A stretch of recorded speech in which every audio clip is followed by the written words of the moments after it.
जय हिंद दोस्तों, स्वागत है आप सभी का अपने इस YouTube चैनल पर। आज हम सब लोग इस वीडियो में मैथ के अंतर्गत द्विघात समीकरण के बारे में चर्चा करने वाले हैं। द्विघात समीकरण क्या होता है, द्विघात समीकरण के मूल कैसे निकाले जाते हैं, यानी उसमें यक्स का मान कैसे निकाला जाता है, कितने विधि होते हैं निकालने के, इन सभी के बारे में डिटेल से चर्चा करने वाले हैं। ठीक है, तो आइए हम लोग देखते हैं द्विघात समीकरण किसे कहा जाता है। द्विघात समीकरण किसे कहते हैं, परिभाषा में देखेंगे तो ऐसे अगर कोई समीकरण लिखा गया है जैसे ए एक्स स्क्वायर प्लस क्या लिखा गया है बी एक्स प्लस क्या लिखा गया है सी इज इक्वल टू 0। अगर ऐसा कोई समीकरण लिखा गया है, इसमें क्या है, इसको कहते हैं अचर संख्या, इसको क्या कहते हैं चर संख्या, और चर संख्या का घात अधिकतम कितना है 2 है। इस तरीके से अगर कोई समीकरण लिखा गया है तो उस समीकरण को ही क्या कहते हैं, द्विघात समीकरण कहा जाता है, क्योंकि इसमें अधिकतम घात कितना है 2 है और कैसा है, एक चर वाला है। अगर इसका पूरा नाम लिखने के लिए बोला जाए तो क्या लिखेंगे, एक चर वाला द्विघात समीकरण है। समीकरण का मतलब क्या होता है, बराबर क्या लिखा हो 0 या बराबर के बाद कुछ ना कुछ लिखा हो, अगर ऐसा लिखा जाता है उसे ही क्या कहते हैं, समीकरण कहा जाता है। ठीक है, तो द्विघात समीकरण किसे कहेंगे, इसका स्टैंडर्ड फॉर्म हो जाएगा a x square plus b x plus c is equal to 0। इस रूप में अगर कोई समीकरण लिखा गया है तो उसे ही कह देंगे द्विघात समीकरण है। कैसा है, एक चर वाला द्विघात समीकरण होता है। ठीक है, आइए अब इसके बारे में देखते हैं, यहां से हल करके यक्स का मान कैसे निकाला जाता है। अच्छा, इस समीकरण में यक्स का जो अधिकतम घात होता है उतने ही मान यक्स के आते हैं। तो यहाँ अधिकतम घात कितना है 2 है, तो इसलिए यक्स के कितने मान आएंगे, 2 मान आएंगे। अब ये 2 मान निकाले कैसे जाते हैं, हल कैसे किए जाते हैं, आइए इसके बारे में चर्चा करते हैं। एग्जाम्पल देखते हैं और एग्जाम्पल में कैसे हल किया जाता है इसके बारे में भी देखते हैं। ठीक है, यहाँ द्विघात समीकरण को हल करके उनके यानी यक्स के मान निकालने, यक्स का जो मान होता है ना उसे ही मूल या शून्यांक कहते हैं। क्यों कहते हैं, अभी आगे हम चर्चा करेंगे। ठीक है, यानी किसी भी द्विघात समीकरण को हल करके यक्स का जो मान निकाला जाता है उसके कई तरीके होते हैं, निम्न तरीके होते हैं। अब यहाँ एक एक करके उन तरीकों के बारे में हम चर्चा कर लेते हैं। तो सबसे पहला देखेंगे गुणनखंड विधि से यक्स का मान ज्ञात करना। यहाँ द्विघात समीकरण को हल करने का सबसे पहला तरीका हम लोग देखेंगे गुणनखंड विधि से यक्स का मान ज्ञात करना। एग्जाम्पल लेते हैं, एग्जाम्पल के माध्यम से समझते हैं कैसे हल किया जा सकता है। यानी ये कोई द्विघात समीकरण दिया गया है, इसमें क्या पूछा जा रहा है, यक्स का मान पूछा जा रहा है। आइए हल करते हैं। किस विधि से हल करना है, गुणनखंड विधि से हल करना है। ठीक है, यहाँ सबसे पहले करना क्या है, ध्यान से देखिएगा समझ में आएगा। यहाँ क्या लिखा गया है, 5 लिखा गया है। तो एक काम करते हैं, इसको अलग से कहीं लिख लेते हैं। जैसे यहाँ क्या लिखा गया है 5, मान लेते हैं यहाँ 5 लिखा गया है, और यक्स के पहले क्या लिखा गया है 6 लिखा गया है। ठीक है, तो यक्स के पहले जो संख्या लिखी गई है इस संख्या को ऐसे 2 भाग में बांटते हैं। अच्छा, यहाँ प्लस है ना, प्लस भी लिख लेंगे, ऐसे प्लस लिख लेंगे। जिसमें केवल अचर संख्या उसको लिखेंगे, उसके पहले जो चिन्ह है उसको लिख लेंगे। जिसमें यक्स है, यक्स चर है, उसके पहले जो संख्या लिखी गई है अचर संख्या उसको लिख लेंगे। अब ये जो अचर संख्या दिख रही है यक्स के बगल वाला, इसको ऐसे 2 भाग में बांटेंगे कि जोड़ने पर क्या आ जाए, वही संख्या आ जाए, और गुणा करने पर क्या आ जाए, ये जो केवल अकेले अचर संख्या लिखी गई है ये आ जाए। बात समझ में आए कि, यानी यहाँ पर ऐसी कोई 2 संख्या हमको लेना है कि गुणा करने पर कितना आ जाए 5 आ जाए, और जोड़ने पर कितना आ जाए 6 आ जाए। ठीक है, तो ऐसी कौन सी 2 संख्या हो सकती है, ये एक हो सकता है 5 और एक हो सकता है 1, क्योंकि इन दोनों को जोड़ देंगे तो कितना आ जाएगा 6, और इन दोनों को गुणा कर देंगे तो कितना आ जाएगा 5 आ जाएगा। बात समझ में आएगी नहीं, यानी इस 6 की जगह हम लोग क्या लिख सकते हैं, 5 + 1 लिख सकते हैं, इज इक्वल टू कितना हो जाएगा 6 हो जाएगा। ठीक है, मल्टीप्लाई कर देंगे तो 5 × 1 कितना हो जाएगा 5 हो जाएगा। बात समझ में आ रहा है कि नहीं, बस हमको क्या करना है, इसी का गुणनखंड करना है। ये जो बीच वाली संख्या लिखी गई है इसका क्या करना है, गुणनखंड। और गुणनखंड करने का तरीका यहाँ पर हमने देख लिया। ठीक है, तो लिखते हैं, यहाँ लिखेंगे यक्स स्क्वायर, बस इस 6 की जगह क्या लिख देंगे 5 प्लस क्या लिखेंगे 1, बाहर क्या लिख देंगे यक्स, यहाँ क्या हो गया +5 बराबर कितना हो गया 0। ठीक है, अब यक्स का क्या करते हैं, अंदर मल्टीप्लाई कर देते हैं। ठीक है, यहाँ हो जाएगा यक्स स्क्वायर प्लस कितना हो जाएगा 5x प्लस कितना हो जाएगा यक्स प्लस कितना हो जाएगा 5 इज इक्वल टू कितना हो जाएगा 0। ठीक है, बात समझ में आ रहा है कि नहीं। अब ध्यान से देखिएगा, 2 का जोड़ा बना देते हैं। ठीक है, अब यहाँ से जोड़ा बनाएंगे, जब इसको कोष्टक में कर देते हैं, यहाँ कोष्टक में कर देते हैं, यहाँ इसको कोष्टक में कर देते हैं। ठीक है, अब यहाँ से देखिए यक्स स्क्वायर, यहाँ यानी यक्स कितनी बार है 2 बार, यहाँ यक्स कितनी बार है 1 बार, तो 1 बार कॉमन कर सकते हैं ना, यहाँ यक्स को कॉमन कर लें, यहाँ कितना बचा यक्स प्लस कितना बचेगा 5। ठीक है, ऐसे प्लस, यहाँ कुछ कॉमन दिख रहा है, दोनों में कॉमन दिख रहा है, नहीं है, कुछ भी कॉमन नहीं है। यहाँ क्या लिख देंगे x प्लस क्या लिख देंगे 5 इज इक्वल टू कितना हो जाएगा 0 हो जाएगा। ठीक है, अब इन दोनों में देखेंगे क्या कॉमन दिख रहा है, x प्लस 5 यहाँ भी है, x प्लस 5 यहाँ भी है। क्या कर लेते हैं, कॉमन कर लेते हैं, x प्लस 5 कॉमन कर लिए तो क्या बचा, यहाँ पर क्या बचेगा, x बचेगा प्लस इसको पूरा कॉमन कर लिए तो यहाँ पर क्या बचेगा 1 बचेगा, इज इक्वल टू कितना हो गया 0 हो गया। बात समझ में आ रहा है कि नहीं। ठीक है, अब हमको क्या निकालना है, x का मान निकालना है तो निकालते हैं। एक बार क्या करते हैं, इसके बराबर शून्य ले लेते हैं, एक बार इसके बराबर शून्य ले लेते हैं। ठीक है, तो x का मान आ जाएगा। तो सबसे पहले क्या लेंगे, x plus 5 is equal to कितना लेंगे 0, तो x इज इक्वल टू कितना हो जाएगा, ये इधर प्लस है ना, उधर जाके क्या हो जाएगा माइनस, तो x इज इक्वल टू कितना हो जाएगा -5। ये पहला आंसर आ गया। ठीक है, अब ऐसे इसके बराबर क्या ले लेते हैं 0, यहाँ लिखेंगे क्या x plus 1 is equal to 0, तो x बराबर कितना हो जाएगा, इधर जाके ये प्लस में है तो उधर जाके किस में हो जाएगा -1 हो जाएगा। ये x का दूसरा मान है। तो x के यहाँ कितने मान आ गए, 2 मान। कौन कौन से मान है, x इज इक्वल टू कितना है -5 है और x इज इक्वल टू यहाँ कितना है -1 है। यहाँ 2 मान आए हैं, ये दोनों मान है। अच्छा, इन्हीं को क्या कहते हैं, इन्हीं को मूल कहा जाता है। ठीक है, इन्हीं को क्या कहते हैं, मूल। x तो इस द्विघात समीकरण के 2 मूल है। कौन कौन से मूल है, एक -5 है, एक -1 है। ठीक है, और इन्हीं को शून्यांक भी कहा जाता है। शून्यांक का मतलब क्या होता है, यानी x का मान अगर -5 रख देंगे यहाँ पर इस समीकरण में, x का मान कितना रखेंगे -5, तो ये पूरा समीकरण जब हल करेंगे तो इधर भी शून्य है, इधर भी क्या आ जाएगा, शून्य आ जाएगा। ठीक है, तो इसीलिए ये जो x का मान आता है इसे क्या कहते हैं, शून्यांक भी कहते हैं। बात समझ में आएगी नहीं।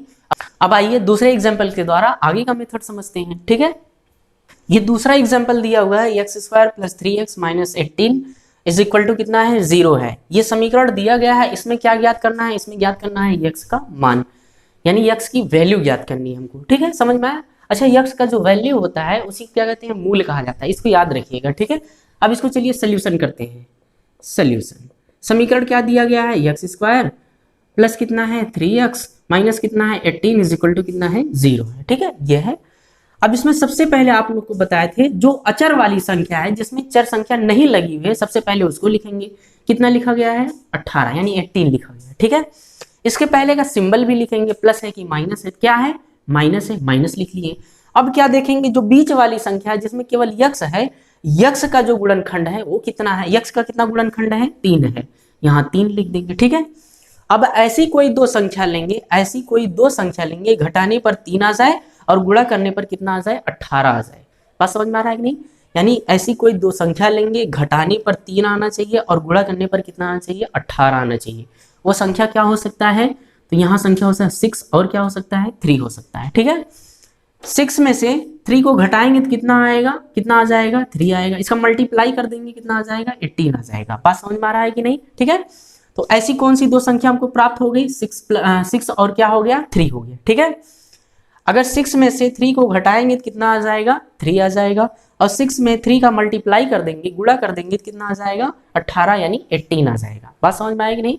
यानी इस 3 की जगह क्या लिख सकते हैं 6 - 3 लिख सकते हैं। वही चीज यहाँ लिखेंगे, यहाँ लिखेंगे x² प्लस इस 3 की जगह क्या लिखना है 6 - 3 लिखना है। यहाँ क्या हो गया x माइनस कितना हो गया 18 इज इक्वल टू कितना हो गया 0 हो गया। ठीक है, अब क्या करेंगे x का अंदर गुणा कर देंगे, यहाँ हो जाएगा x² प्लस कितना हो जाएगा 6x माइनस कितना हो जाएगा 3x माइनस कितना हो जाएगा 18 इज इक्वल टू कितना हो गया 0। ठीक, अब दो का बॉक्स बना देंगे, दो का पेयर बनाएंगे, तो यहाँ लिखेंगे x² प्लस कितना हो जाएगा 6, ये बॉक्स में कर दिए माइनस, यहाँ माइनस, यहाँ कितना हो जाएगा 3x। अच्छा, जैसे ही ये कोष्टक लगाए हैं, ठीक है, कोष्टक लगाने से ये चिन्ह बदल जाएगा, क्योंकि कोष्टक हटता है तो अंदर गुणा होता है। ठीक, यहाँ प्लस हो जाएगा, माइनस है तो प्लस हो जाएगा 18 इज इक्वल टू कितना हो जाएगा 0, क्योंकि ये कोष्टक हटाएंगे तो अंदर गुणा हो जाएगा, यहाँ प्लस है तो माइनस हो जाएगा, ये भी प्लस है तो माइनस से गुणा कर देंगे कितना हो जाएगा माइनस हो जाएगा। ठीक, समझ में आया कि नहीं। इस तरीके से यहाँ तक हम पहुंचे हैं, आगे देखते हैं कैसे हल किया जाता है। अब इसके आगे देखिए क्या कर सकते हैं, यहाँ क्या लिखा गया है, यक्स के कितने घात हैं 2 है, यानी यक्स कितना है 2 है, यहाँ पर यक्स कितना है 1 है, तो कितना कॉमन कर सकते हैं 1 यक्स कॉमन कर सकते हैं। यहाँ कितना बचेगा x प्लस कितना हो जाएगा 6 माइनस, यहाँ पर देखिए 3 है। अच्छा, 18 में 3 होता है कि नहीं, हाँ होता है। 18 को लिख सकते हैं 6 मल्टीप्लाई बाई कितना 3 लिख सकते हैं। ठीक है, लिख सकते हैं कि नहीं। इसका मल्टीप्लाई कर देंगे कितना आ जाएगा 18 आएगा कि नहीं आएगा 18 आएगा। ठीक है, अब इस 18 में 6 भी है 3 भी है, तो यहाँ भी 3 दिख रहा है और यहाँ 18 में भी 3 दिख रहा है, तो क्या करेंगे 3 को कॉमन कर लेते हैं। 3 को कॉमन कर लेंगे, यहाँ x बचेगा, यहाँ पर 3 को कॉमन कर लेंगे कितना बचा 6 इज इक्वल टू कितना आ गया 0। इतना बात समझ में आया कि नहीं? अब क्या करना है, देखिए यहाँ x प्लस सिक्स यहाँ दिख रहा है, x प्लस सिक्स यहाँ भी दिख रहा है, दोनों जगह दिख रहा है, क्या कर लेते हैं कॉमन, तो यहाँ लिखेंगे x प्लस सिक्स कॉमन कर लिए, दूसरे कोष्टक में बचेगा क्या, यहाँ से x प्लस सिक्स कॉमन कर लिए, यहाँ बचा क्या x बचा, फिर इसके बाद माइनस, यहाँ कितना बचा 3 बचा, ठीक है, इज इक्वल टू कितना हो गया 0 हो गया। ठीक, इतना समझ में आया। अब x का मान निकालना है, x का मान निकालने के लिए एक बार इसके बराबर क्या ले लेंगे 0, एक बार इसके बराबर क्या ले लेंगे 0, यहाँ लिखेंगे x plus six is equal to कितना हो जाएगा 0, यहाँ x इज इक्वल टू कितना हो जाएगा, इधर प्लस सिक्स है ना, उधर जाके क्या हो जाएगा माइनस सिक्स हो जाएगा। ठीक है, ये पहला मान आ गया x का। अब दूसरा मान निकाल लेते हैं, तो x minus three is equal to कितना लेंगे 0, जाके क्या हो गया प्लस हो गया, यहाँ कितना मान आ गया 3 आ गया। ठीक है, इस तरीके से दो मान x के हमको प्राप्त हो गए। यही दोनों मान इस समीकरण के क्या कहलाएंगे, मूल कहलाएंगे, और क्या कहलाते हैं शून्यांक। अभी x का मान यहाँ -6 रखेंगे तो ये पूरा समीकरण शून्य के बराबर आ जाएगा। ठीक है, इस तरीके से हमने क्या दूसरे टाइप में कैसे प्रश्न पूछा जाता है इसके बारे में, गुणनखंड विधि से इसको कैसे हल किया जाता है इसके बारे में चर्चा कर लिए। अब आइए देखते हैं तीसरे टाइप में कैसे सवाल पूछा जाता है, उसको गुणनखंड विधि से कैसे हल किया जाता है। ठीक है, ये तीसरे टाइप में प्रश्न है, क्या है, x square minus 4x minus 60 is equal to 0, x का मान ज्ञात करना है। ये समीकरण दिया गया है, इसमें x का मान हमको ज्ञात करना है। किस विधि से ज्ञात करना है, गुणनखंड विधि से ज्ञात करना है। तो आइए ज्ञात करते हैं, देखते हैं कैसे ज्ञात किया जा सकता है। यहाँ लिखेंगे सोल्यूशन करते हैं, ध्यान से समझिएगा। ठीक है, अभी जस्ट आप लोग को बताए थे जो अचर वाली संख्या होती है, जो अकेला होता है उसको सबसे पहले लिखते हैं, कितना है 60 है। ठीक है, इसके पहले का सिंबल भी लिखते हैं, कितना है माइनस है। ठीक, यहाँ देख लिया अकेला जो है कितना है 60 है, इसके पहले का सिंबल कितना है माइनस है। अब x के बगल में जो मतलब फैक्टर है, x का जो फैक्टर है, x का फैक्टर कितना है 4 है। ठीक है, इस 4 को लिख लिए। अच्छा, इसके पहले का सिंबल से हमको कोई लेना देना नहीं है। ठीक है, बस इसके पहले का सिंबल हमको जरूरी है, समझ में आया। अब ध्यान से देखिएगा, ऐसी कोई दो संख्या लेनी है घटाने पर 4 आ जाए, यानी सब्ट्रैक्ट कर देंगे 4 आ जाएगा, मल्टीप्लाई कर देंगे 60 आ जाएगा। बात समझ में आया कि नहीं? यानी ऐसी कोई दो संख्या हमको लेना है जिसको सब्ट्रैक्ट करने पर यानी घटाने पर कितना आ जाए 4 आ जाए, और मल्टीप्लाई यानी गुणा करने पर कितना आ जाए 60 आ जाए। बात समझ में आया कि नहीं? आइए देखते हैं कौन सी संख्या ऐसी हो सकती है। 10 एंड क्या हो सकता है 6। 10 में से 6 घटाएंगे यानी सब्ट्रैक्ट करेंगे, कितना आ जाएगा 4 आ जाएगा। ठीक है, और 10 का मल्टीप्लाई अगर 6 में करेंगे कितना आ जाएगा 60 आ जाएगा। बात समझ में आएगी नहीं? यानी इस 4 की जगह क्या लिख सकते हैं 10 माइनस क्या लिख सकते हैं 6, क्योंकि इसमें से माइनस कर देंगे कितना आ जाएगा 4 आ जाएगा, और इसका मल्टीप्लाई कर देंगे कितना आ जाएगा 60 आ जाएगा। बात समझ में आएगी नहीं? यानी ऐसी कोई दो संख्या लेंगे, ये लास्ट वाली संख्या आ जाए मल्टीप्लाई करने पर, और घटाने पर क्या आ जाए x के बगल में जो फैक्टर लिखा गया वो संख्या आ जाए। तो ऐसी कौन सी संख्या हो सकती है 10 और 6 हो सकता है। 10 में से 6 को सब्ट्रैक्ट करेंगे यानी घटाएंगे तो कितना आ जाएगा 4 आ जाएगा, और मल्टीप्लाई कर देंगे तो 60 आ जाएगा। यानी हमको 4 की जगह कितना लिखना है 10 माइनस 6 लिखना है। यहाँ लिखते हैं, यहाँ लिखेंगे x स्क्वायर, यहाँ माइनस है 4 की जगह क्या लिख देंगे 10 माइनस 6, यहाँ बाहर कितना लिख देंगे x लिख देंगे, माइनस 60 इज इक्वल टू कितना हो जाएगा 0 हो जाएगा। ठीक है, अब क्या करेंगे इस x का अंदर गुणा कर देंगे, x का अंदर गुणा कर देते हैं, तो यहाँ हो गया x स्क्वायर माइनस यहाँ कितना हो गया 10x। जब कोष्टक हटता है बाहर अगर माइनस है तो अंदर वाला चिन्ह बदल जाता है, यहाँ प्लस कितना हो जाएगा 6x माइनस कितना हो जाएगा 60 बराबर कितना हो जाएगा 0 यानी 0 हो जाएगा। ठीक है, अब क्या करते हैं दो का बॉक्स बना देते हैं, जैसे पेयर बनाते हैं। यहाँ लिखेंगे x स्क्वायर माइनस 10x पहले बॉक्स में कर दिए यानी पहला कोष्टक हो गया। ठीक है, यहाँ प्लस दूसरे कोष्टक में क्या लिखेंगे 6x माइनस कितना हो जाएगा 60 इज इक्वल टू कितना हो जाएगा 0। यहाँ प्लस है इसलिए अंदर का चिन्ह नहीं बदला, अगर ये माइनस होता तो अंदर का चिन्ह बदल जाता। ठीक है, अब देखिए कोई चीज कॉमन दिख रहा है इस पहले वाले में, तो यहाँ x 2 बार है, यहाँ x 1 बार है, तो एक बार कॉमन है ही, यहाँ एक बार x कॉमन कर लेते हैं। यहाँ कितना बचा x माइनस 10 बचा, प्लस यहाँ पर कुछ कॉमन दिख रहा है, हाँ होगा, यहाँ 6 है। अच्छा 60 में 6 होगा कि नहीं होगा, 60 को हम लिख सकते हैं कि नहीं, जैसे 60 है इसको 10 मल्टीप्लाई बाई कितने 6 कर सकते हैं, इज इक्वल टू कितना आएगा 60 आएगा। यानी 60 में कितना है 10 भी है और 6 भी है, यानी इसमें 6 भी दिख रहा है और 10 भी दिख रहा है, तो हमको 6 कॉमन करना है क्योंकि 6 यहाँ भी दिख रहा है, तो 6 कॉमन कर लिए। यहाँ कितना बचा x माइनस 6 तो निकाल लिए हैं, बचेगा कितना 10, यहाँ माइनस 10 इज इक्वल टू कितना आ गया 0। बात समझ में आएगी नहीं इतना? ठीक है, अब इसके आगे देखते हैं, यहाँ x माइनस देखिए x माइनस 10 यहाँ भी है, x माइनस 10 यहाँ भी है, दोनों जगह दिख रहा है तो कॉमन कर लेते हैं। तो कॉमन कितना हो जाएगा x माइनस 10, तो दूसरे कोष्टक में बचेगा क्या, यहाँ पर यहाँ से ये तो कॉमन कर लिए, यहाँ बचा केवल x बचा, प्लस जब यहाँ पर कितना बचेगा 6 बचेगा, इज इक्वल टू कितना हो जाएगा, यहाँ पर कितना हो गया x माइनस 10 हो गया, दूसरे कोष्टक में क्या हो गया x प्लस 6 हो गया, इज इक्वल टू कितना हो गया 0। अब x का मान निकालने के लिए एक बार इसके बराबर 0 लेंगे, एक बार इसके बराबर 0 लेंगे, ठीक है, लेते हैं, लिखते हैं यहाँ पर x minus 10 is equal to क्या हो जाएगा 0, तो x इज इक्वल टू कितना हो जाएगा 10, पहला आंसर आ गया, x का पहला मान आ गया, ठीक है। दूसरा मान निकालते हैं, x प्लस कितना हो जाएगा 6 इज इक्वल टू कितना हो जाएगा 0, तो x इज इक्वल टू कितना हो जाएगा, ये उधर जाके क्या हो जाएगा -6 हो जाएगा, ठीक है। इस तरीके से हमने x के दोनों मान निकाल लिए, जितने मान हमको चाहिए थे 2 ही मान आएंगे, दोनों मान निकाल लिए, ठीक है। इन्हीं दोनों मानों को क्या कहते हैं, इस समीकरण का मूल कह देंगे या इस समीकरण का क्या कहेंगे, शून्यांक कहेंगे। समझ में आया? अब आइए देख लेते हैं चौथे टाइप में प्रश्न कैसे पूछा जाता है, इसमें उसमें x का मान कैसे निकाला जाता है। चौथे टाइप में ये प्रश्न दिया गया, यहाँ क्या दिया है 6x² minus x minus 1 is equal to 0 है। अच्छा ये टाइप कैसे है, देखिए यहाँ x² के पहले क्या लगा हुआ है, कोई ना कोई फैक्टर लगा हुआ, इसके पहले जो भी हम प्रश्न देखे थे यहाँ फैक्टर नहीं लगा हुआ था ना, इसमें क्या लगा हुआ है x² के पहले ही कुछ ना कुछ इसके गुणनखंड है, यानी अचर संख्या लगी हुई है। समझ में आया? अब इस टाइप को कैसे हल करते हैं आइए देखते हैं हम लोग। यहाँ लिखते हैं सोल्यूशन। सबसे पहले क्या लिखते हैं, सबसे पहले लिखते हैं जो अकेला होता है, अचर वाली संख्या होती है, यहाँ कितना लिखा गया 1, इसके पहले का सिंबल कितना है माइनस, ठीक है। अब यहाँ ध्यान से देखिएगा x² के पहले भी कुछ अंक लिखा गया है, अचर संख्या लिखी गई है, इसका डायरेक्ट क्या करते हैं, इसमें मल्टीप्लाई कर देते हैं, ठीक है, गुणा कर देते हैं, यहाँ गुणा कर देंगे ऐसे, कितना हो जाएगा 6 की कितना हो जाएगा 6 हो जाएगा, ठीक है, यानी 6 हो गया। समझ में आया कि नहीं? अब ये 6 हो गया, जो यहाँ हम लोग सबसे पहले क्या लेते थे, अचर वाली संख्या अकेला लेते थे, वही होता था ना, मल्टीप्लाई करने पर वही आता था।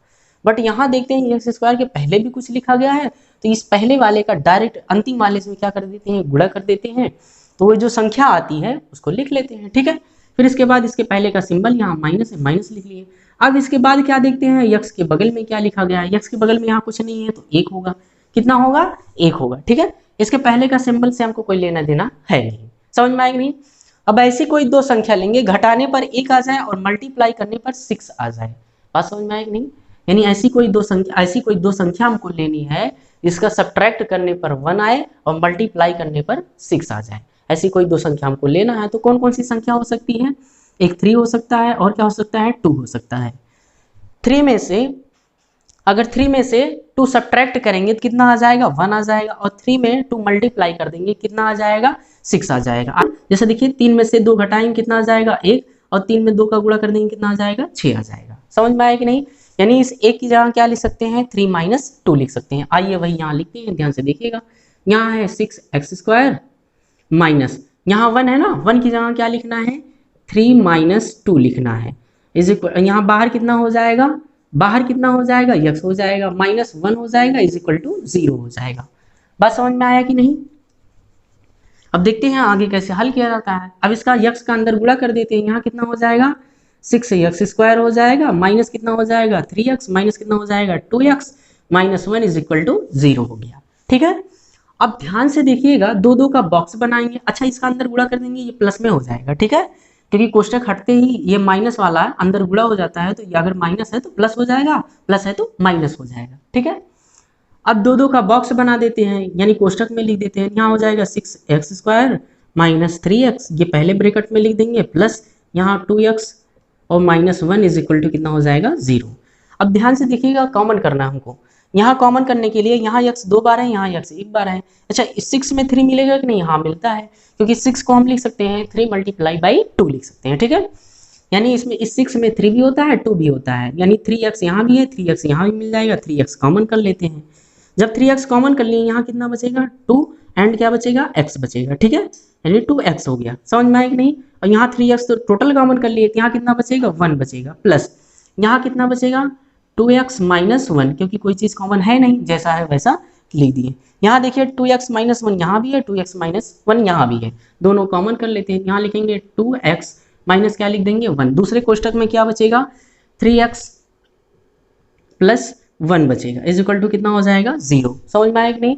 अब एक बार इसके बराबर 0 लेंगे, अब एक बार इसके बराबर 0 लेंगे, x का मान निकालने का यही तरीका है। यहाँ लिखेंगे 2x minus 1 is equal to कितना हो गया 0। यहाँ लिखेंगे 2x, ये माइनस वाले को उधर भेज देंगे तो इज इक्वल टू कितना हो जाएगा 1। अभी यहाँ 2 लगा हुआ है ना, ये 2 कहाँ चला जाएगा नीचे, तो x इज इक्वल टू कितना हो जाएगा 1/2।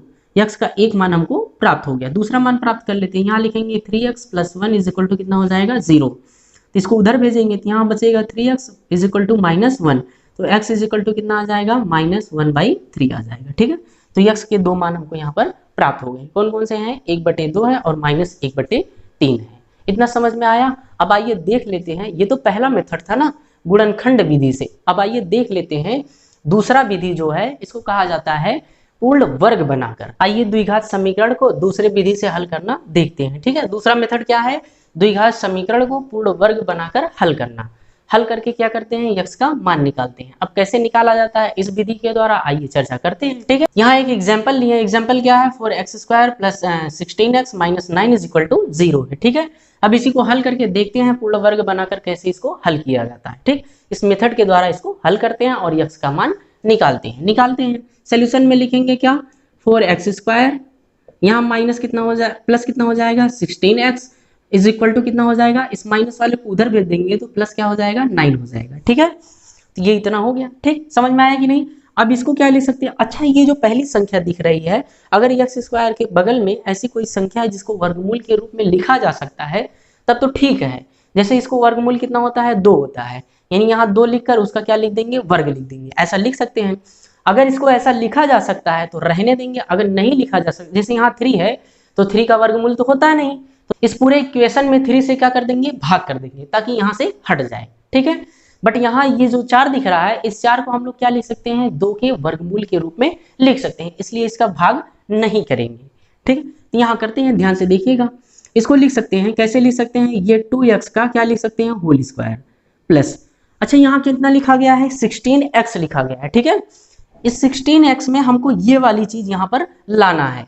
अच्छा, इसको कैसे बनाया जाता है, ध्यान से देखिएगा। जैसे हम लोग एक फार्मूला पढ़े हैं, क्या होता है, a प्लस बी का होल स्क्वायर, इसका फार्मूला क्या होता है, a² प्लस क्या होता है, b² प्लस क्या हो जाता है, 2ab होता है। ठीक है, यही फार्मूला होता है कि नहीं, इसी के रूप में इसको बनाना पड़ता है। ठीक, तो आइए बनाते हैं। पहला वाला हो गया ax², फिर इसको, अच्छा देखिए अभी b² हमको यहाँ पर नहीं मिलेगा, मिलेगा क्या, 2ab मिलेगा, तो हमको इसमें 2b लिखना है और a की जगह 2x भी लिखना है। ठीक है, समझ में आ रहा है कि नहीं। तो इसको सबसे पहले यहाँ लिख देते हैं, तो सबसे पहले यहाँ क्या लिखना है, 2 लिखना है, तो 2 लिख देते हैं, और a की जगह हमको यहाँ दिख रहा है, कितना दिख रहा है, 2x दिख रहा है। ठीक, इतना समझ में आया। लाना कितना है, 16x, उसी की जगह इसको लिखना है। ठीक है, ताकि इसके रूप में, इस फार्मूले के रूप में बनाया जा सके और इसका पूर्ण वर्ग हो जाए। बात समझ में आ रहा है कि नहीं। अब ध्यान से देखिएगा, यहाँ कितना हो गया, 2 दूना 4 और x हो गया। अभी बचा कितना है, यहाँ कितना है, 16x है ना, बचा कितना, यहाँ 4x है। अगर 4 से और मल्टीप्लाई कर दे, गुणा कर दे, तो 16x हो जाएगा कि नहीं, हाँ हो जाएगा। यहाँ क्या करते हैं, 4 से और गुणा कर देते हैं। ठीक है, इज इक्वल टू कितना हो जाएगा, 9, यानी बराबर कितना हो जाएगा, 9। यहाँ बराबर कितना लिख देंगे, 9 लिख देंगे। बात समझ में आया कि नहीं। अब यहाँ अच्छा ध्यान से देखिएगा, अब क्या करते हैं, ये जो समीकरण हमको प्राप्त हुआ है, इस समीकरण में दोनों तरफ 4 का वर्ग करके जोड़ देते हैं, 4 का वर्ग करके क्या करते हैं, जोड़ देते हैं। ठीक है, ये जो समीकरण हमको दिख रहा है, इस पूरे समीकरण में 4 के वर्ग इधर भी जोड़ देते हैं, इधर भी जोड़ देते हैं। ठीक है, तो यहाँ लिखेंगे उपर्युक्त समीकरण में, उपर्युक्त समीकरण में 4 का वर्ग जोड़ने पर, ठीक है, क्यों जोड़ा जा रहा है अभी आगे समझ में आएगा, इसके रूप में बनाने के लिए ऐसा किया जा रहा है। ठीक है, यहाँ क्या लिखेंगे, यहाँ लिखेंगे 2x का होल स्क्वायर प्लस, यहाँ कितना हो जाएगा 2 एंड क्या हो जाएगा 2x मल्टीप्लाई कितना है 4 है। ठीक है, प्लस यहाँ क्या जोड़ेंगे, 4 का वर्ग कर देंगे, स्क्वायर कर देंगे, ऐसे 4 का स्क्वायर यहाँ भी जोड़ेंगे, 9 पहले से है, प्लस क्या हो जाएगा 4 का स्क्वायर। ठीक है, इसको जोड़ देंगे। अब ध्यान से देखिएगा क्या करना है, यहाँ जो दिख रहा है देखिए a² प्लस b², यहाँ 2a और b दिख रहा है कि नहीं इसके जैसा, यानी इस पूरे को क्या लिख सकते हैं, a प्लस b का होल स्क्वायर। तो यहाँ लिखेंगे a की जगह कितना दिख रहा है, 2x दिख रहा है, तो यहाँ लिख देंगे 2x प्लस, यहाँ कितना b की जगह कितना, b² होता है ना, b की जगह कितना दिख रहा है, 4 दिख रहा है, तो यहाँ लिख देंगे 4, इसका क्या कर देंगे, होल स्क्वायर कर देंगे। और यहाँ ध्यान से देखिएगा, 9 प्लस 4 का स्क्वायर है, 4 का स्क्वायर कर देंगे 16 आ जाएगा, और 9 में इसको जोड़ देंगे, कितना आ जाएगा 25 आ जाएगा। ठीक, समझ में आया कि नहीं। अब इस स्क्वायर को उधर ले जाएंगे तो क्या हो जाता है, रूट हो जाता है, क्या हो जाएगा, रूट। यहाँ हो जाएगा 2x प्लस 4 अंडर रूट कितना हो जाएगा 25 हो जाएगा। और 25 का वर्गमूल जब निकालते हैं तो कितना आ जाता है, यहाँ लिखेंगे 2x + 4 इज इक्वल टू, यहाँ कितना आ जाएगा ±5 आएगा। कितना आएगा ±5 आ जाता है। ठीक है। अच्छा जब रूट हटता है ना तो दोनों चिन्ह लेकर आता है, प्लस भी लेकर आता है माइनस भी लेकर आता है। ठीक है। अब हमको x के दो मान निकालने, एक बार प्लस लेंगे एक बार क्या लेंगे माइनस लेते हैं। यहाँ लिखते हैं, यहाँ हो जाएगा 2x + 4, यहाँ प्लस में पहला लेते हैं तो यहाँ 5 हो जाएगा। ठीक। अब यहाँ ध्यान से देखिएगा, इस 4 को उधर ले जाएंगे तो यहाँ बचेगा 2x, यहाँ लिखेंगे 5 माइनस क्या हो जाएगा 4, और 2x इज इक्वल टू कितना आ जाएगा 1, और x इज इक्वल टू कितना आ जाएगा 1/2 आ जाएगा। इतना समझ में आया, ये x का पहला मान हो गया। ठीक है। x का दूसरा मान निकालते हैं तो यहाँ क्या लिखेंगे, यहाँ लिखेंगे 2x + 4 इज इक्वल टू -5, यहाँ लिखेंगे 2x, यहाँ कितना हो जाएगा, इसको उधर ले जाएंगे, -5 पहले से है, -4 उधर जाके क्या हो जाएगा -9 हो जाएगा। x इज इक्वल टू कितना हो जाएगा -9/2 हो जाएगा। x के दोनों मान हमको प्राप्त हो गए। कौन कौन से मान है, यहाँ पहला है x इज इक्वल टू 1/2, यहाँ x का मान कितना है -9/2 है। इस तरीके से हम पूर्ण वर्ग बनाकर किसी द्विघात समीकरण को हल करके x का मान ज्ञात कर सकते हैं। ठीक है। आइए इसके अगले एग्जाम्पल के द्वारा समझते हैं, अगर इसमें नहीं समझ में आया है तो वहां क्लियर हो जाएगा। ठीक है। समझते हैं, आइए देखते हैं दूसरा एग्जाम्पल क्या है। दूसरा एग्जाम्पल यहाँ पर क्या लिखा गया है, यहाँ पर लिखा गया है 3x² - 2x - 21 is equal to कितना हो जाएगा 0 हो जाएगा। इसमें क्या करना है, x का मान हमको ज्ञात करना है। किस विधि से ज्ञात करना है, तो पूर्ण वर्ग बनाकर ज्ञात करना है। ठीक है। आइए सोल्यूशन करते हैं, ध्यान से देखिएगा समझ में आएगा। ठीक। यहाँ क्या लिखा गया है 3x² माइनस कितना है 2x - 21 इज इक्वल टू कितना हो जाएगा 0। ये लिखा गया है, प्रश्न में ये दिया है। ठीक है। ये पहले से ही दिया है। अब इसके आगे हम लोग क्या कर सकते हैं, यहाँ लिखेंगे 2x² माइनस क्या लिखेंगे 2x। अब इस माइनस वाले को कहाँ ले जाएंगे, दूसरी तरफ, यहाँ हो जाएगा 21 हो जाएगा। ठीक है। इधर माइनस है तो उधर जाके प्लस हो जाएगा, यहाँ 21 लिखा गया है। ठीक। अच्छा देखिए, अभी आप लोग को बताए थे, यहाँ अगर वर्गमूल के रूप में, अगर 3 का वर्गमूल कुछ होता है, नहीं होता है, यानी 3 को वर्ग के रूप में नहीं लिखा जा सकता। बात समझ में आया कि नहीं। इस अवस्था में करते क्या है, तो 3 से पूरे में क्या करेंगे, 3 से भाग कर देंगे। ये जो समीकरण दिख रहा है, पूरे समीकरण में 3 से भाग कर देंगे, भाग कर देते हैं। यहाँ 3 से भाग करेंगे कितना आ जाएगा, 3 से 3 कट जाएगा, x² आ जाएगा। यहाँ पर भाग करेंगे कितना आ जाएगा 2/3 आ जाएगा। कितना आ जाएगा 2/3, और पहले से यहाँ पर क्या है x है इज इक्वल टू, इसमें 3 से भाग कर देंगे कितना आ जाएगा 7 आ जाएगा। इतना समझ में आया कि नहीं। ठीक है। अब ध्यान से देखिएगा, इसी को क्या करना है, वर्गमूल के रूप में बनाना है, यानी a + b के होल स्क्वायर के रूप में इसको बनाना है। उसको पहले उसके रूप में बनाने से पहले इसको किस रूप में बनाएंगे, तो a² + 2ab + b² के रूप में बनाएंगे। आइए बनाते हैं। तो यहाँ लिखेंगे क्या, x² माइनस, यहाँ 2 तो रहेगा ही, 2 लिख देंगे। अच्छा a में देखिए, a के रूप में यहाँ कितना है 1 है, तो यहाँ 1 लिख देंगे, और x भी है तो x भी लिख देंगे। ठीक है। a भी होता है ना, तो यहाँ a की जगह क्या लिखा गया है, 1 का वर्ग लिख सकते हैं कि नहीं, और 1 x है, यानी 1 x यहाँ पर लिख दिए। a की जगह ये पूरा है। ठीक है। b की जगह यहाँ कितना दिख रहा है 1/3 दिख रहा है। कितना दिख रहा है 1/3 दिख रहा है, क्योंकि यही तो 1/3 बचा है। ठीक है। 1/3 हो गया, क्योंकि मल्टीप्लाई करेंगे 2 × 1 = 2, और फिर 2 × 1 = 2 हो जाएगा, यहाँ 2 हो जाएगा, 3 हो जाएगा, और x हो जाएगा। यही तो ऊपर वाला आएगा। तो a की जगह हमको x दिखा, एक तो लिखें या ना लिखें कोई बात है नहीं, तो a की जगह हमको x दिखा, और b की जगह कितना दिखा 1/3 दिखा। ठीक है। यहाँ बराबर कितना लिख देंगे 7 लिख देंगे। ये बात समझ में आया कि नहीं। अब इसको वर्गमूल के रूप में बनाना है, बनाते हैं। कैसे बनाएंगे, तो ये जो समीकरण दिख रहा है, लिखेंगे उपर्युक्त समीकरण में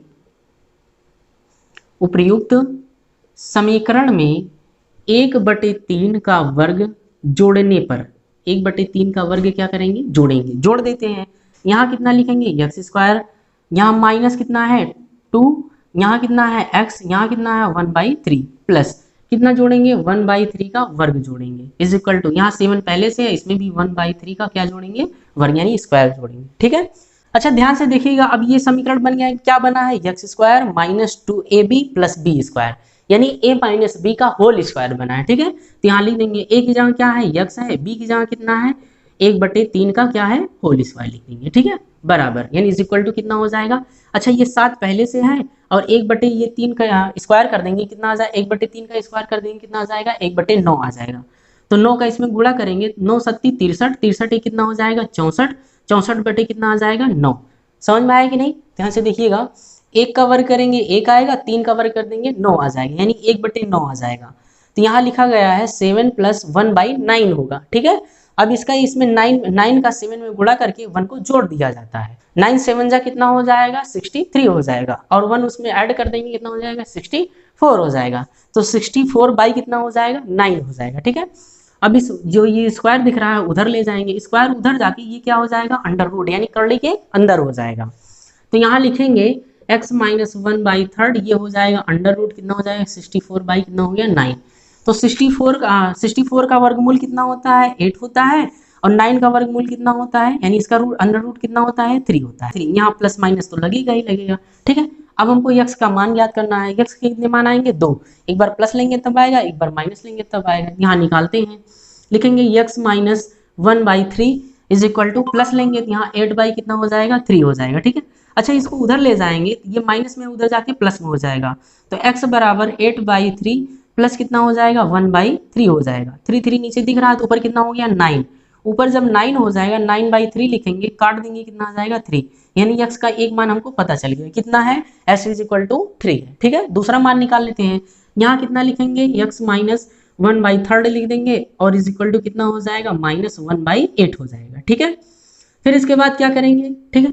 अब इसको उधर ले जाएंगे तो क्या हो जाएगा, अच्छा यहाँ भी माइनस है यहाँ भी माइनस है, ये उधर जाएगा प्लस हो जाएगा, तो यहाँ आ जाएगा x का मान ये हो जाएगा 1/3 हो जाएगा, माइनस कितना हो जाएगा 3 हो जाएगा। बात समझ में आएगी नहीं। अब यहाँ 3 यहाँ भी है 3 यहाँ भी है, इसको हटा देंगे ऊपर, तो देखिए 1 - 8 है तो घटाएंगे -7 बाई कितना आ जाएगा 3, ये दूसरा आंसर हो गया। तो x के कितने मान आ गए 2 मान आ गए। कौन कौन सा मान है, x का एक मान है 3 और x का दूसरा मान है -7/3 है, ठीक है। इस तरीके से हमने गुणनखंड विधि द्वारा x के 2 मान ज्ञात कर लिए। समझ में आया कि नहीं। अब आइए देख लेते हैं इस द्विघात समीकरण को तीसरे विधि द्वारा हल कैसे किया जाता है, उस विधि का क्या नाम है। यहाँ पर तीसरा कौन सा विधि है, तीसरे विधि को कहा जाता है श्रीधराचार्य विधि। ये एक फार्मूला होता है, उसी फार्मूले के आधार पर हम लोग क्या करते हैं द्विघात समीकरण को हल करते हैं, ठीक है। तो तीसरा विधि कौन सा हो गया, श्रीधराचार्य विधि द्वारा द्विघात समीकरण को हल करना। ये श्रीधराचार्य विधि का फार्मूला है क्या, आइए इसको देख लेते हैं। इसका जो फार्मूला होता है यानी सूत्र होता है, यहाँ देख लेते हैं x का मान ज्ञात करने के लिए। तो यहाँ होता है x बराबर -b प्लस माइनस यहाँ क्या होता है b² माइनस क्या होता है 4ac बाई कितना हो जाता है 2a हो जाता है। ये है श्रीधराचार्य का सूत्र है, ठीक है, इसको याद रखिएगा। इस सूत्र के द्वारा ही हम क्या करते हैं किसी द्विघात समीकरण को हल किया जाता है, ठीक है। 3 विधि है, ये तीसरा विधि है, ठीक है। आइए एक एग्जाम्पल के माध्यम से हम लोग इसके बारे में समझते हैं। एग्जाम्पल में यहाँ देखते हैं, कोई एग्जाम्पल लेते हैं और इसको हल करते हैं। जैसे यहाँ एग्जाम्पल के रूप में हम ले लिए, क्या लिखा गया है 6x² - 7x - 5 is equal to कितना है 0 है। इसको श्रीधराचार्य विधि से हल करके क्या निकालना है, x का मान निकालना है। अब आइए देख लेते हैं फार्मूले से कैसे हल किया जाता है, सोल्यूशन करते हैं, ठीक है। ध्यान से समझिएगा, समझ में आएगा। अच्छा सबसे पहले क्या करेंगे, इसका स्टैंडर्ड फार्मूला लिखेंगे, द्विघात समीकरण का स्टैंडर्ड फार्मूला लिखेंगे। फार्मूला होता क्या है, स्टैंडर्ड रूप क्या होता है ax² प्लस क्या होता है bx प्लस कितना होता है c इज इक्वल टू क्या होता है 0। अब इसकी इसमें क्या करेंगे तुलना करेंगे। तो देखिए x² के बगल में जो होता है a होता है, x के बगल में b होता है, और जो अकेला लिखा जाता है उसे c कहते हैं। तो x² के बगल में यहाँ कितना है 6 है, यानी a इज इक्वल टू कितना हो जाएगा 6। ऐसे b का कंपेयर करेंगे तो x के बगल में जो लिखा जाता है b होता है, यहाँ x के बगल में कितना लिखा गया है 7। अच्छा इसके पहले प्लस होता है ना, यहाँ माइनस लिखा गया है, तो b का टोटल मान कितना हो जाएगा -7 हो जाएगा, ठीक है। ऐसे यहाँ c का कंपेयर करेंगे तो c का मान कितना आ जाएगा 5, और यहाँ माइनस लगा है तो ये -5 हो जाएगा। बात समझ में आएगी नहीं, ठीक है। तो a का मान हमको 6 प्राप्त हो गया, b का मान से -7 हो गया, और c का मान कितना हो गया -5 हो गया। अब यही मान उठा के इसमें रखते हैं और x का मान ज्ञात करते हैं। आइए देखते हैं, तो लिखेंगे x इज इक्वल टू क्या लिखा गया है -b, तो -b यहाँ माइनस पहले से है, और b की जगह क्या लिखेंगे -7 प्लस माइनस, फिर लिखेंगे b², b की जगह कितना है यहाँ पर -7 है, तो -7 का क्या कर देंगे स्क्वायर, यहाँ माइनस क्या लिखेंगे 4ac, फार्मूले में क्या लिखा गया -4ac लिखा गया ना। a की जगह कितना है 6 है, ठीक है, और c की जगह कितना है -5 है, तो यहाँ लिख देंगे -5 बाई कितना लिखेंगे 2 मल्टीप्लाई कितना है a है, a की जगह कितना लिखा गया है 6, फार्मूले में a है कि नहीं a है, यहाँ 6 से क्या कर देंगे मल्टीप्लाई कर देंगे। बात समझ में आया। अब यहाँ देखिए माइनस माइनस क्या हो जाएगा 7 हो जाए, मतलब माइनस माइनस प्लस हो गया, और 7 है तो 7 लिख दिए, प्लस माइनस ये तो है ही फार्मूले में। यहाँ b² है, माइनस का स्क्वायर कर देंगे प्लस हो जाएगा, और 7 का स्क्वायर कर देंगे कितना हो जाएगा 49 यानी 49 हो जाएगा, ठीक है, यहाँ माइनस, अच्छा ये भी माइनस और मल्टीप्लाई है तो माइनस माइनस क्या हो जाएगा, प्लस हो जाएगा। ठीक है, इसका मल्टीप्लाई इसमें करेंगे, इसका मल्टीप्लाई इसमें करेंगे तो गुणा कर देंगे, कितना आ जाएगा 120 आ जाएगा। ठीक, 120 आ जाएगा। बात समझ में आएगी नहीं? अब इसका मल्टीप्लाई इसमें कर देंगे, कितना आ जाएगा 12 आ जाएगा। ठीक, इतना समझ में आया। अब फिर देखते हैं आगे क्या करना है। यहाँ लिखा गया है 7 प्लस माइनस, अच्छा इसको जोड़ देंगे, इन दोनों को जोड़ देंगे 169 हो जाएगा। बाई कितना हो गया 12 हो गया। ठीक है, अब x इज इक्वल टू, यहाँ 7 पहले से है प्लस माइनस, इसका जब वर्गमूल निकालते हैं, अंडर रूट निकालते हैं, कितना आ जाता है 13। 169 का जो वर्गमूल होता है कितना होता है 13 होता है। ठीक है, बाई कितना हो गया 12 हो गया। इतना समझ में आया। अब यहाँ x के दो मान आएंगे, कैसे दो मान आएंगे, एक बार प्लस लेंगे, एक बार क्या लेंगे माइनस लेंगे। आइए देख लेते हैं। अच्छा x का मान निकालने के समय जब प्लस लेंगे तो ये दोनों जुड़ जाएंगे, तो 13 और 7 जोड़ देंगे, कितना हो जाएगा 20, बाई कितना हो जाएगा 12 हो जाएगा। ठीक है, 4 से ये कट जाएंगे, हाँ कट जाएंगे, 4 से काटेंगे 5 बार में कटेगा, 3 बार में कटेगा। x का मान कितना आ गया 5/3, यानी x का एक वैल्यू हमको प्राप्त हो गया, कितना है 5/3 है। दूसरा वैल्यू ज्ञात कर लेते हैं। दूसरे वैल्यू ज्ञात करने के लिए क्या करते हैं, इसको घटा देंगे, तो 7 माइनस 13 करेंगे, कितना आ जाएगा, ये -6 आ जाएगा। बाई कितना है 12 है। ठीक है, इसको किससे काट सकते हैं, 6 से काट सकते हैं। 6 1 जा 6, 6 2 जा कितना हो जाएगा 12, यानी x का दूसरा मान कितना आ गया -1/2 आ गया। ठीक है, दो मान हमको प्राप्त हो गए, एक x का मान 5/3 है, दूसरा x का मान 1/2 है। बात समझ में आएगी नहीं? इस तरीके से हम किसी भी द्विघात समीकरण को तीनों विधि के द्वारा हल करके x का मान निकाल सकते हैं। ठीक है, ये वीडियो लंबा हो जाएगा, इसलिए इस पार्ट को यहीं पर समाप्त करते हैं। इसके अगले पार्ट में हम इसी को लेकर आगे बढ़ेंगे। इसमें देखेंगे मूल क्या होते हैं, मूल और गुणनखंड में संबंध क्या होते हैं। ठीक है, विविक्तकर क्या होता है, इसके अगले पार्ट में इस बारे में हम चर्चा करेंगे। तो मिलते हैं नेक्स्ट वीडियो में इसके अगले पार्ट को लेकर। तब तक के लिए जय हिंद दोस्तों। और हाँ, वीडियो अच्छा लगा हो तो वीडियो को लाइक जरूर कीजिएगा और चैनल को सब्सक्राइब जरूर कीजिएगा। ठीक है, तो मिलते हैं नेक्स्ट वीडियो में नेक्स्ट टॉपिक को लेकर। तब तक के लिए जय हिंद दोस्तों।